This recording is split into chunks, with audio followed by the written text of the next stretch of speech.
તો લાસ્ટ વિડીયોમાં આપણે શું જોયું હતું?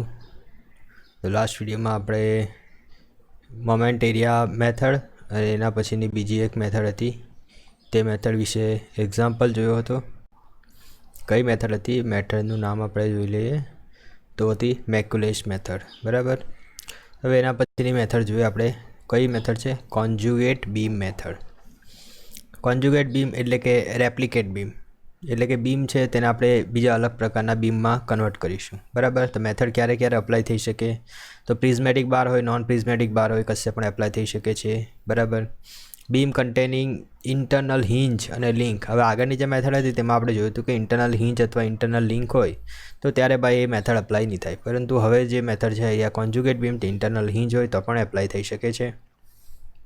હવે આ મેથડ આપણને કન્વિનિયન્ટ ક્યારે પડે છે? બરાબર. તો M/E ડાયાગ્રામ જો આપણે ઇઝીલી ડ્રો કરી શકતા હોય અને સેન્ટ્રોઇડ જો આપણે એનું ભાઈ કેલ્ક્યુલેશન કરી શકતા હોય તો આપણને મેથડ આપણને ઇઝી પડે છે. કોન્જ્યુગેટ બીમ મેથડ છે એ મેથડને આપણે જનરલી સામાન્ય ભાષામાં જોઈએ તો કહેવાય ઇમેજનરી બીમ, એટલે કે એક બીમ છે તેને આપણે ઇમેજનરી બીજા બીમમાં કન્વર્ટ કરવાનો છે. કેવી રીતના કન્વર્ટ કરીશું તે આપણે આગળ જોઈશું. If real determinate and stable. જો આપણો જે રિયલ બીમ છે તે ડિટર્મિનેટ છે, બરાબર, અને સ્ટેબલ છે, બરાબર, તો તેનો કોન્જ્યુગેટ કેવી રીતના બનાવીશું? તેનો કોન્જ્યુગેટ બનાવીશું તે પણ ડિટર્મિનેટ હશે અને સ્ટેબલ હશે. જો રિયલ બીમ ઇનડિટર્મિનેટ હશે તો તેનો કોન્જ્યુગેટ બીમ જે હશે તે અનસ્ટેબલ હશે. બરાબર. આ ફક્ત જાણકારી માટે છે. બરાબર. હવે આ જે કોન્જ્યુગેટ બીમ મેથડ છે તેમાં બે થિયરમ આવે છે, તો બંને થિયરમ આપણે વારાફરતી જોઈએ. થિયરમ શું કહેવા માગે છે? The slope at any section in real beam. બરાબર. Slope at any section in the real beam. Real બીમની અંદર કોઈપણ સેક્શનની આગળ જો સ્લોપ તમારે શોધવાનો હોય તો તે સ્લોપ કોન્જ્યુગેટ બીમ જે છે તે કોન્જ્યુગેટ બીમના તે પોઈન્ટ આગળના શિયર ફોર્સ જેટલો થશે. આ થિયરમ આપણે એક્ઝામ્પલમાં એપ્લાય કરીશું ત્યારે તમને વધારે ખબર પડશે. પછી જો રિયલ બીમના કોઈ પણ સેક્શન આગળ જો ડિફ્લેક્શન તમારે શોધવું હોય તો કોન્જ્યુગેટ બીમમાં તે જ સેક્શન આગળ તમારે બેન્ડિંગ મોમેન્ટ શોધી લેવાની, અને બેન્ડિંગ મોમેન્ટ જે છે એ જ તમને ડિફ્લેક્શન આપશે. હવે આ બંને થિયરમ કહેવા શું માગે છે? બરાબર. તો તેને સમજીએ. તો આ જે બીમ છે રિયલ બીમ છે. રિયલ બીમમાં P લોડ લગાડેલો છે. બરાબર. P લોડ લગાડેલો છે અને P/2 એની રિએક્શન આવશે કેમ કે આ સિમેટ્રિક છે. હવે એનો M/D AI ડાયાગ્રામ આપણે આવી રીતના ડ્રો કરીશું તો એક ટ્રાયેંગ્યુલર આવશે અને PL/4 EI જે છે M/E ડાયાગ્રામ થશે. કેમ આવી રીતનો થશે? કેમ કે આપણે મોમેન્ટ કેલ્ક્યુલેટ કરીશું. તો આ પોઈન્ટ આગળ તમે મોમેન્ટ કેલ્ક્યુલેટ કરો તો P/2 × L/2 તો થશે PL/4, અને PL/4 ને આપણે M/EI માં કન્વર્ટ કરવો હોય તો EI વડે ભાગી નાખ્યું તો આવી ગયું PL/4 EI. હવે આ જે મેથડ છે તેમાં કરવાનું શું છે? તો તેનો કોન્જ્યુગેટ બીમ બનાવવાનો છે. કોન્જ્યુગેટ બીમ એટલે આ જે આપણો બેન્ડિંગ મોમેન્ટ M/EI ડાયાગ્રામ આવ્યો ને તો તેને જ આપણે હવે બીમ બનાવી દેવાનો, એટલે કે M/EI ડાયાગ્રામની નીચે સપોર્ટ લગાડી દેવાના. બરાબર. હવે સપોર્ટ કયા આવશે? તો અહીંયા જે આપણા સપોર્ટ છે તે જ સપોર્ટ બેઠા અહીં લગાડી દેવાના. એની જે લેન્થ હોય તે લેન્થ સેમ હશે. હવે આ જે બેન્ડિંગ મોમેન્ટ ડાયાગ્રામ આવ્યો તે આપણો લોડિંગ ડાયાગ્રામ થઈ જશે. બરાબર. જે બેન્ડિંગ મોમેન્ટ ડાયાગ્રામ હતો તે લોડિંગ ડાયાગ્રામમાં કન્વર્ટ થઈ જશે. હવે એ લોડિંગ ડાયાગ્રામમાં અહીં જે સેન્ટર પર જે લોડ થશે તે કેટલો થશે? તે આપણે જે કેલ્ક્યુલેટ કર્યો ને PL/4 EI એટલો થશે. અને આ તમને કોના જેવું દેખાય છે? તો યુનિફોર્મલી વેરિંગ લોડ જે છે તેના જેવું દેખાય છે ને. તો આ જે આપણે લોડિંગ ડાયાગ્રામ બની ગયો કોન્જ્યુગેટ બીમનો તે યુનિફોર્મલી વેરિંગ લોડનો બનશે. હવે તમારે શું કરવાનું છે? હવે તમને જો shear force eight point A આગળ તમને શિયર ફોર્સ શોધવો હોય તો શું કરવાનું? તો તે પોઈન્ટ આગળ રિએક્શન શોધી લેવાની. બરાબર. હવે એ પોઈન્ટ આગળ તમે રિએક્શન શોધશો તો રિએક્શન એટલે કે શિયર ફોર્સ. બરાબર. હવે એ જે શિયર ફોર્સની વેલ્યુ છે તો તે તમને શું આપશે? તે તમને આપશે તે પોઈન્ટ આગળનો સ્લોપ. અને આ જે સ્લોપ છે રિયલ બીમ માટેનો હશે. બરાબર. એટલે કે આ જે પોઈન્ટ છે ACB, તો એ પોઈન્ટ આગળ જો તમારે સ્લોપ થીટા શોધવો હોય તો તમારે કોન્જ્યુગેટ બીમમાં એ પોઈન્ટ આગળ શિયર ફોર્સ શોધવો પડે, ને શિયર ફોર્સ શોધવા માટે તમારે ત્યાં રિએક્શન શોધવી પડે. તે જ રીતે બી પોઈન્ટ આગળ શિયર ફોર્સ શોધશું તે આપણને રિયલ બીમની અંદર એ shear force deflection at that point આપશે. બરાબર. Slope at that point. હવે હવે તમારે જો ભાઈ ડેલ્ટા સી એટલે કે ડિફ્લેક્શન શોધવું હોય તો ધારો કે આ સી પોઈન્ટ આગળ મારે ડિફ્લેક્શન શોધવું છે, સી પોઈન્ટ આગળ ડિફ્લેક્શન શોધવું છે. તો રિયલ બીમની અંદર સી પોઈન્ટ આગળ ડિફ્લેક્શન શોધવું હોય તો તમારે કોન્જ્યુગેટ બીમની અંદર સી પોઈન્ટ આગળ શું શોધવાનું? બેન્ડિંગ મોમેન્ટ શોધી લેવાની.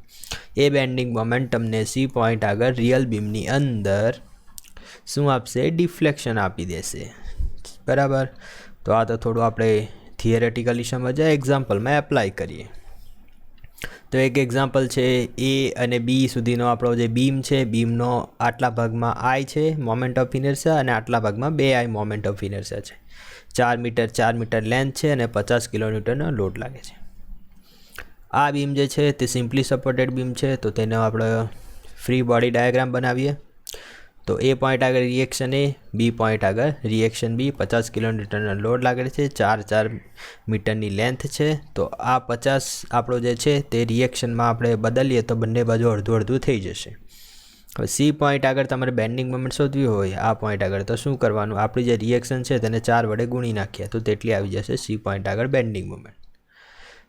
હવે એનો બેન્ડિંગ મોમેન્ટ ડાયાગ્રામ તો અહીં આપણે કેલ્ક્યુલેટ કરી બેન્ડિંગ મોમેન્ટ, બરાબર, સી પોઈન્ટ આગળ. અને બેન્ડિંગ મોમેન્ટ ડાયાગ્રામ આ રીતનો ટ્રાયેંગ્યુલર આવશે. હવે એ જે બેન્ડિંગ મોમેન્ટ ડાયાગ્રામ છે એ તો આપણો એમનો ડાયાગ્રામ આવ્યો. હવે જે ડાયાગ્રામ આપણને જોઈએ છે તો M/EIનો ડાયાગ્રામ જોઈએ છે, બરાબર.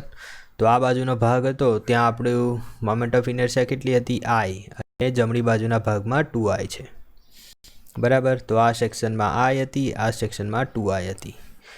તો આપણે M/EI ડાયાગ્રામમાં મૂકી દેવાનું. તો આ તો 100/EI જ રહેશે આ બાજુનો ભાગ, પરંતુ આ બાજુનો ભાગ ઘટી જશે તો 50/EI થઈ જશે, કેમ કે અહીં 2i છે, બરાબર, મોમેન્ટ ઓફ ઇનર્શિયા. હવે આ જે આપણો M/EI ડાયાગ્રામ આવ્યો તેને આપણે કયા ડાયાગ્રામમાં કન્વર્ટ કરી દેવાનો? લોડિંગ ડાયાગ્રામમાં. તો લોડિંગ ડાયાગ્રામ જોઈ શકો છો, યુનિફોર્મલી વેરિંગ લોડ આ રીતનો થઈ જશે, 8 મીટરની લેન્થ. હવે આ જે રિએક્શન છે તે ઊંધી રિએક્શન આપણે લખી છે. શા માટે ઊંધી રિએક્શન લખી છે? કેમ કે આ બધા લોડ જે છે ઉપરની તરફ જાય છે, જોઈ શકો છો.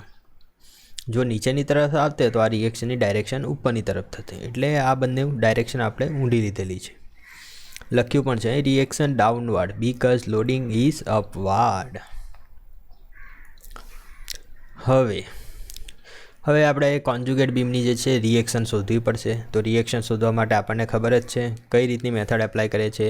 સિગ્મા fx = 0, સિગ્મા fy = 0 અને sigma moment about any point = 0. તો આ 3 ઇક્વિલિબ્રિયમ કન્ડિશન તમે એપ્લાય કરશો તો ત્યારે તમને રિએક્શન મળી જશે. તો પહેલી આપણે એપ્લાય કરીએ તો સિગ્મા fy = 0. તો RA + RB = જોજો આ જે આપણા ટ્રાયેંગલ બને છે ને, આ બંને ટ્રાયેંગલના આપણે લોડિંગ લખીશું. તો 1/2 × 4 એટલે આ જે લેન્થ છે તે 8ની અડધી એટલે 4 ગુણ્યા 100/EI એટલે 100/EI નો આપણો જે લોડ લાગે છે તે 1/2 × બેઝ × હાઇટ પ્લસ આ સાઈડનું જમણી સાઈડનું ગણીએ તો 1/2 × બેઝ 4 હાઇટ 50/EI. તો આપણને ઇક્વેશન 1 મળી જશે, બરાબર. RA + RB = 300/EI. હવે મોમેન્ટ એપ્લાય કરવાની છે. તો sigma moment about B = 0. B point આગળ મોમેન્ટ એપ્લાય કરી છે, કઈ જગ્યાએ? આ પોઈન્ટ આગળ. હવે મોમેન્ટ એપ્લાય કરી છે. હવે આ જે મોમેન્ટ છે તેની ડાયરેક્શન તો આપણને ખબર જ છે, આ રીતની લઈએ આપણે. જો ઉલટી ડાયરેક્શન હોય, હોગિંગ ડાયરેક્શન આ રીતની, રડવાનો ચહેરો બનતો હોય તો નેગેટિવ સાઇન. તો અહીં ભાઈ આપણે જોઈ લઈએ, આ સેક્શન લઈ લઈએ.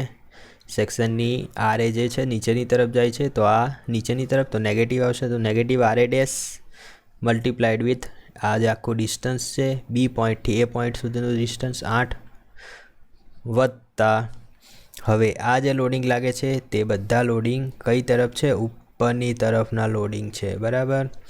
તો એ આપણે કેવી રીતના કેલ્ક્યુલેટ કરીએ તો પહેલાં ખબર જ છે આપણો ટ્રાયેંગલનો નિયમ લાગશે 1/2 × 4 × 100EI. હવે એ જે આ ટોટલ લોડ લાગે છે તે ક્યાં લાગે છે? તો તે આપણે આ 4 બરાબર, અહીંથી આ C સુધીનો ડિસ્ટન્સ 4 અને C થી અહીં સુધીનું ડિસ્ટન્સ કેટલું થશે? આજે આની જે લેન્થ છે 4 તેનો ત્રીજો ભાગ જેટલું, બરાબર. તો આ થશે 4/3. તો અહીં લખી દીધું 4 + 5/3 આટલું જે ડિસ્ટન્સ છે ત્યાં આપણો આ ટ્રાયેંગ્યુલરનો લોડ લાગશે, બરાબર. તો એટલે આપણી મોમેન્ટ આવી ગઈ, બરાબર. હવે બીજી એક મોમેન્ટ લાગશે આની. તો આનો લોડ ક્યાં લાગશે? અહીં, તે પણ ઉપરની તરફ.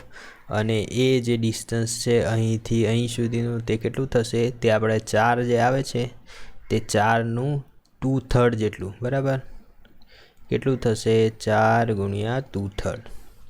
તો 4 × 2/3 જેટલા ડિસ્ટન્સ છે. લોડ કેટલો લાગે છે? 1/2 × 4 × 50 EI. હવે આ તમે સોલ્વ કરશો તો તમને મળી જશે આન્સર RA'. નો આન્સર મળી જશે. હવે RA' વેલ્યુ ઇક્વેશન 1માં મૂકતા, એટલે ઉપર ઇક્વેશન 1 આપણે જે કેલ્ક્યુલેટ કર્યું ને આ તેમાં RAની વેલ્યુ મૂકશો તો તમને RBની વેલ્યુ મળી જશે. તો RBની વેલ્યુ મળી ગઈ, RB'. હવે આપણને શું કીધું છે? ભાઈ કોન્જ્યુગેટ બીમનો જે શિયર ફોર્સ હોય તે શિયર ફોર્સ તમને રિયલ બીમનો સ્લોપ આપશે, બરાબર. રિયલ બીમ પર તે પોઈન્ટ આગળ સ્લોપ આપશે અને કોન્જ્યુગેટ બીમની બેન્ડિંગ મોમેન્ટ તમને રિયલ બીમમાં ડિફ્લેક્શન આપશે. તો હવે ભાઈ આપણને શું મળી? રિએક્શન મળી ગઈ. આ બે રિએક્શનને મેં લખી દીધી, પ્લસ અહીં જે ડાયાગ્રામ હતો તે આવી રીતનો હતો. હવે આપણે શિયર ફોર્સ શોધવાનો છે, એટલે કે થીટા એટ રિયલ બીમમાં એ પોઈન્ટ આગળ આપણે સ્લોપ શોધવાનો છે. તો આપણે શિયર ફોર્સ એટ એ કશામાં? કોન્જ્યુગેટ બીમમાં. તો કોન્જ્યુગેટ બીમમાં shear force at A point આગળ શિયર ફોર્સ કેટલો છે? તો શિયર ફોર્સ માટે સાઇન કન્વેક્શન આ રીતના છે, બરાબર. ક્લોકવાઇઝ ફરે તો પોઝિટિવ, એન્ટી ક્લોકવાઇઝ ફરે તો નેગેટિવ. સેક્શન લીધો, સેક્શનની ડાબી બાજુ નીચેની તરફ જાય છે તો નેગેટિવ આવશે. તો લખી દીધું અહીં નેગેટિવ, બરાબર. અને એ જે વેલ્યુ આવશે રેડિયનમાં આવશે. તો જો કોન્જ્યુગેટમાં આપણે એ પોઈન્ટ આગળ જે શિયર ફોર્સ શોધ્યો તે રિયલ બીમમાં એ પોઈન્ટ આગળ શું બનશે? સ્લોપ. હવે તે જ રીતે સ્લોપ પોઈન્ટ બી આગળ શોધવો હોય તો શિયર ફોર્સ આપણે કોન્જ્યુગેટ બીમમાં શોધવો પડશે. તો તે કેટલો છે? સેક્શન અહીં લઈ લઈએ, જમણી બાજુ નીચેની તરફ જાય તો પોઝિટિવ, 133.33 EI રેડિયન, બરાબર.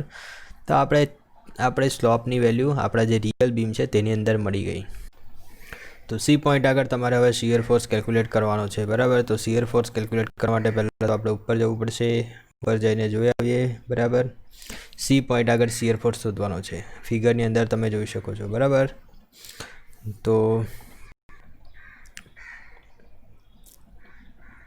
બરાબર, સી પોઈન્ટ આગળ તમારે શિયર ફોર્સ શોધવાનો છે. તો અહીં બે શિયર ફોર્સ લાગે છે, 100 EI. અથવા જો આપણે સી પોઈન્ટ આગળ તમે સેક્શન લેશો, બરાબર. તો સી પોઈન્ટ આગળ સેક્શન લેશો તો એક તો આ રિએક્શન આવશે અને બીજી આ લેફ્ટ હેન્ડ સાઈડનો આપણે પોર્શન કન્સિડર કરીએ તો લેફ્ટ હેન્ડ સાઈડનો જે ટ્રાયેંગલ છે તે આવશે, બરાબર. તો બે વસ્તુ આવશે, એક રિએક્શન અને લેફ્ટ હેન્ડ સાઈડનો ટ્રાયેંગલ.